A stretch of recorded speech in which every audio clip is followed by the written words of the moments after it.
Deputado Marquesan Júnior, este debate neste bloco começa com o senhor. Olha aqui, ó. Já ia entrar nesse assunto aqui. A festa dos literatura trazida pelo deputado Marquesan. Aqui é o tema que foi a Veja, né, que retratou. Foi. A influência de Sarney na composição dos tribunais. Eu vou chegar ali, eu só vou falar um pouquinho, falam muito de lobby na Câmara, né? O maior lobby dentro da Câmara é do setor público. Porque lá na Câmara o gabinete dos deputados é um gabinete bem pequenininho. Mas o judiciário tem estrutura parlamentar para influenciar o parlamento dentro da Câmara. Tem sala, mesa, computador, pessoal. O Ministério Público, o Banco Central, o Banco do Brasil, a Polícia Federal. Então, o lobby institucionalizado não é o lobby dos empresários, o lobby institucionalizado lá é o lobby das corporações, que é um dos piores males que nós temos hoje no Brasil. E essas corporações, no caso do Judiciário, especialmente aqui no Rio Grande do Sul, e hoje, atualmente, ela é muito forte, e me diziam que eu era demagogo porque eu falava de coisas do Judiciário para eu me eleger. Claro, os eleitores votaram em mim por causa disso e eu tenho que continuar fazendo o que eu fazia. Eu sou transparente. Agora, quem se elege para uma júris ou para presidente do tribunal também tem que prometer para os seus colegas algumas questões, se comprometer. E isso são compromissos corporativos, né? E nesse sentido, eu queria entrar aqui, né, nas indicações. O que aconteceu agora recentemente, nas últimas semanas, foi que o nosso tribunal considerou que juízes de primeira instância não poderiam autorizar quebra de sigilo fiscal, bancário e telefônico do Fernando Sarney e de outros investigados. Nosso tribunal, que o senhor diz, não é o do Rio Grande do Sul. Não.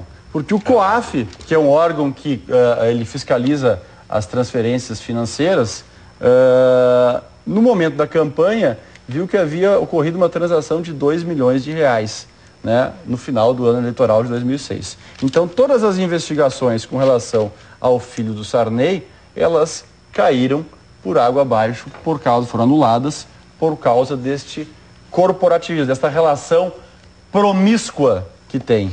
Desta mesma relação promíscua e corporativismo, há uns 2, 3 semanas atrás, a Jaqueline Roriz, com um parecer do deputado do PSDB, foi absolvida pelo corporativismo. E essa semana nós tivemos, com o voto do PT, do PMDB, do PCdoB, do PSB, a absolvição do Valdemar da Costa Neto. Sequer foi aceito no Conselho de Ética a representação contra ele. Só tiveram 2 votos para aceitar, do PSDB. E o Conselho de Ética terá que julgar agora a admissibilidade de uma representação contra mim, que a Associação dos Juízes do Rio Grande do Sul, que virou chacota no Congresso Nacional, pelos argumentos que ela expôs aqui, ela apresentou uma representação, porque eu disse que a ficha limpa deveria valer para todos os poderes e órgãos, porque corrupção existe em todos os poderes e órgãos, no setor público e no setor privado, e que inclusive no Tribunal Gaúcho, como no Ministério Público Gaúcho, como na Assembleia Gaúcha, enfim, né? Então eu estou sendo representado e vou ser julgado, talvez, a admissibilidade pelas mesmas pessoas que absolveram o Valdemar da Costa Neto. O que é isto aqui? Isto aqui é a mordaça, isto aqui é o corporativismo, isto aqui é a ameaça. Como aqui, nos primeiros debates, bem informados, os nossos juízes argumentavam contra mim com artigos e não conseguiam levar adiante, né, a sua argumentação, depois com ameaças, se eu sabia os reflexos que eu estava falando, né? Depois resolveram não participar dos debates, agora eles vão à Câmara Federal com uma representação no Conselho de Ética, porque eu falei, é a mesma coisa que estão fazendo contra as palavras da ministra corregedora, qual é o nome dela? Eliana Calmon. Então, não há como se falar da magistratura, não se aceita falar do Ministério Público. São poderes que são inatingíveis, não se pode questionar. Ora, sentença não se discute, sentença se cumpre. se discute e se diz que está errada e se diz que foi vendida se for vendida, que foi comprada se foi comprada. O cidadão tem direito, porque ali é uma pessoa que fez um concurso público, como qualquer outro servidor público, fez um concurso público. E hoje as corporações se servem e não servem aos senhores. E existe corporativismo na Câmara, que eu acabei de relatar aqui nos legislativos, no Judiciário e no Ministério Público. E o que nós estamos aqui discutindo é a preservação do corporativismo, do companheiro julgar o companheiro e de não se admitir uma intervenção externa. E aí repito os casos da URV aqui, só para dar como exemplo, da URV no estado do Rio Grande do Sul e os casos aqui da doutora Patrícia, que foi citado pelo doutor Mário, onde, sem dúvida, uma corregedoria externa, um órgão de fiscalização administrativo externo, podem contribuir muito mais com a justiça e com a democracia do que um colega averiguando um colega. Doutor Mário. Pois é, nós deveríamos pensar em controle externo também do Congresso Nacional, né? Mas ele tem essa história de dizer que o povo controla é uma fantasia, né? De qualquer forma, eu não vou entrar nesse debate porque hoje, embora eu sou um magistrado aposentado, nunca concordei com as alevosias que foram lançadas e são lançadas permanentemente pelo senhor todo tempo, que há juiz corrupto. Não há uma prova disso. Lançar porque está ao abrigo de uma imunidade parlamentar é uma barbada. Eu também sou.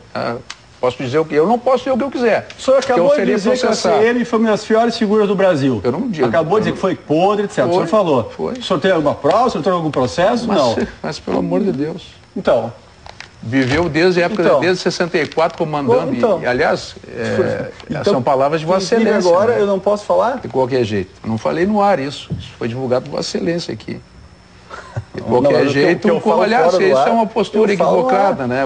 É permanente isso, o tempo todo. Eu falo fora do ar. Qual é o projeto que o senhor apresentou no Congresso para aprovar? Olha, eu apresentei um agora que não é cumprido pelo tribunal aqui, que aliás é o meu único recurso, vai ser no CNJ, que é publicar a remuneração dos servidores. Os senhores não cumprem a lei. É mentira, não cumpre a lei. Não cumpre a lei. Eu não sei, é publicado, eu não estou no judiciário. Eu sei, não cumpre a lei. Onde é que eu vou recorrer? No CNJ. Então esse é uma lei só que eu já lhe digo. Não são publicados, doutor. Eles são de ofício. Não são publicados. Todo mundo sabe quanto é que eu subsidio um juiz. Não sabe quanto é que ele ganha de URV, não sabe quanto é que ele ganha de gratificação ilegal, não sabe quanto é que ele ganha de auxílio moradia. Tem substituição. E vai até o teto. Tem férias, etc. Tem um monte de coisas que poderiam ser publicadas. É dinheiro público, né? Todos os servidores têm. 2 vezes, 2/3. Sim, qual é o problema disso?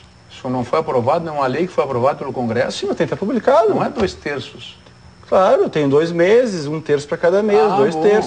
Se sai meu colega, eu tenho 30%. Fala 2/3, parece que você está ganhando 2/3 de férias. Não, é 1/3 por cada mês. É pior, doutor. Se sair um colega, ele ganha 30%. Mas é só se sair outro colega, ele ganha mais 30%. Onde é que é isso? Não é assim. É assim. Não. É assim. Companheiro. Se sair equivocado. Existe uma resolução do CNJ que diz assim, ó, é 1/3 sobre o vencimento antigo e bate no teto, não ganha mais. Não ganha? Aqui tem gente ganhando no teto, acima do teto. Verbas que, pelo CNJ, pelas resoluções do CNJ, estão fora do teto. Alguma verba indenizatória, que está na resolução do CNJ. Não. É cumprido rigorosamente. Não existe. Até porque passa pelo Tribunal de Contas do Estado. Tem uma certidão do Tribunal de Justiça dizendo isso. A verdade é o seguinte, o que eu quero dizer é que eu acho que o senhor fique tranquilo que se cumpre a lei, as resoluções. Não se cumpre. Não se cumpre a lei. É que eu acho assim, para tentar trazer de volta para o tema, o que eu penso, eu morro de curiosidade quando eu escuto essas discussões. E no mundo do público, as coisas se terminam quando todas vêm para a mesa. Isso mesmo. E aí eu não consigo compreender o alcance político de uma resistência que, do meu ponto de vista, expõe a magistratura inteira. Mas não há resistência. E não precisa. Ah, sim, João Ricardo, estou dando o nome, presidente da Júris. Traga, coloque, tu tem razão no que tu acabou de dizer. Mas ele não pode fazer está certo. O CNJ exclui determinadas verbas e tal. Está lá. O CNJ diz, tem que fazer. Está lá. Deputado e doutor Ricardo. Eu não estou atacando, não estou entrando. É a seguinte, os senhores querem que conste o nome do magistrado? Não. A remuneração dele. Não, mas o nome dele? Não. A lei diz que tem que constar tem tantos CCs ou tantas funções que a minha opinião política sobre isso eu vou dar. Eu estou lhe dizendo que não tem, vou dar a minha opinião política. Não tem, sou autor da lei e não tem. Quer que eu dê a minha opinião política? Só vou dar. É assim. Eu digo, critico a decisão judicial, mas decisão judicial se cumpre. Tem lei. Não precisa gostar dela. Cumpra. Olha, esse é o problema. Juliane. Então entra com ação e mata a lei. Eu sou favorável. Como a decisão judicial se recorre. Claro, Deus. Eu nunca fui contra. Não é só cumprir, se recorre. Não, e discute, acha certo e errado. Eu queria voltar ao tema aqui, antes de encerrar, eu teria alguma coisa mais... Eu tenho mais a dizer também. Nós temos mais um bloco. Posso terminar o que eu estava dizendo? Na verdade é o seguinte. Conclua este bloco, Eu sou favorável que todos os vencimentos, todos, sejam divulgados. Eu sou contra, por exemplo, que o governo federal não preste conta de tudo. Não presta. Toda empresa, todo final de ano tem de publicar um balanço, auditar. No Brasil não se faz. O cartão corporativo agora parece que vai ser divulgado. Né? Foi uma barbaridade que aconteceu nesses últimos 8, quem sabe nos últimos 16 anos. Quais são os vencimentos dos servidores do Congresso? Quantos funcionários tem um deputado federal lá no seu gabinete? Quanto recebe cada um deles? Está publicado. Né? Então, assim, todas essas coisas, eu sou favorável à transparência, é fundamental. Mas naquilo que o Diógenes gostaria de voltar, eu quero dizer por que não precisa da resolução do CNJ, está aqui. Representar o Ministério Público no caso de crime contra a administração pública ou de abuso de autoridade. E, inciso 5º do velho artigo, esse 103B, né, rever de ofício, ou mediante provocação, os processos disciplinares de juízes e membros de tribunais julgados há menos de um ano. Para ficar bem claro, telespectador, a leitura da Constituição, onde estão os parâmetros constitucionais das prerrogativas do Conselho, e lá diz que o Conselho Nacional de Justiça tem esta prerrogativa também, de tomar... Também diz outras coisas. É que a questão... A interpretação é um problema. É um problema. Qual é a matriz hermenêutica que sustenta com complexidade e sofisticação isso que o doutor Mário acabou de colocar? A quem cabe interpretar ao Supremo ou ao Temos garantir ao cidadão comum o duplo grau de jurisdição e não garantir esse direito a um juiz que julga o poder político, o poder econômico e as organizações criminosas. Qual é o servidor público? Porque juiz é assim, vamos botar ordem nas coisas. Em primeiro lugar, veio eu, que sou o cidadão. Em segundo lugar, veio o juiz, que é meu servidor. Vamos botar ordem nesta casa. Número 1, a competência administrativa para exame administrativo, ela é idêntica para todos os servidores do Brasil. Mas não todos, com essa resolução isso não está sendo observado. Isso não é verdadeiro, O que eu quero dizer? Isso é competência. É verdadeiro. O CNJ não pode entrar na competência que a Constituição deu ao juiz. Mas o CNJ está sendo querido que o CNJ puna o magistrado e daí o magistrado, para rever aquela punição, vai ao STF. Então vamos falar sobre isso. Vamos falar sobre isso? Não, é isso. Vamos falar sobre isso. Rio de Janeiro, 2006. Sabe o que aconteceu? O Superior Tribunal de Justiça, por ação da sua corregedoria, invadiu o Tribunal Federal com a Polícia Federal, com homens mascarados e de metralhadoras. Sabe por quê? Prenderam 2 desembargadores federais, ladrões. Tu sabe o que fizeram com o ministro? Não estou dizendo não, estão condenados. José Eduardo Arrudalfim e o outro. Mas um detalhe, vou te dizer mais uma. Paulo Medina, ministro do Superior Tribunal de Justiça, vendia decisões. Não sou eu que estou dizendo, é o Superior Tribunal de Justiça pelo processamento. 10 magistrados com liminar ganha pela lavra do ministro Celso de Mello. Mas que ausência de direito é esse? O juiz suspendeu a decisão do Superior Tribunal do CNJ. Foi um juiz, ministro, a ilegalidade. Fui ao juiz. E o que o juiz disse? Suspenda. Olha, só um pouquinho. O Juliane é um excelente advogado. O Brasil é um Estado democrático. O STF reaprecia a prova. O STF reaprecia a prova. Cansei de ver.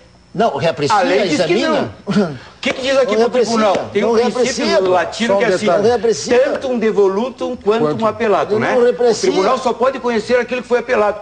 Vamos assistir uma sessão do tribunal hoje de tarde? Para terminar o programa, por favor, nós temos um outro bloco. Só um detalhe, naquele caso da invasão dos corregedores do Superior Tribunal de Justiça no TRF do Rio de Janeiro, está me parece que de acordo com o que prega a MB, foi tribunal com tribunal, não foi o CNJ que fez isso. Não, a discussão toda é essa. Porque, exatamente. O CNJ é mais civilizado. Ah, bom. Permite a defesa. Vamos lá. Por quê? Porque ele age na esfera administrativa. Bandido, criminoso, tem que ser tratado com a Polícia Federal e sair algemado, como qualquer cidadão. E esses juízes saíram algemados. Sabe por quê? Porque são homens que recebem mares de processos. O princípio do estado de inocência... Entendeu? O princípio do estado de inocência morreu. Então. Mas só um pouquinho, por que tu não dá esse benefício pro Marquesan? Por que eu não dou? Mas Não, mas o Pio, vice-presidente da Júris, publicou um artigo no Jornal de Porto Alegre, acusando ele. Por que não dá o princípio de inocência para ele? Bom, eu vou ao intervalo e volto para fechar o programa. Eu tenho que fechar o programa daqui a 2 minutinhos. Já voltamos.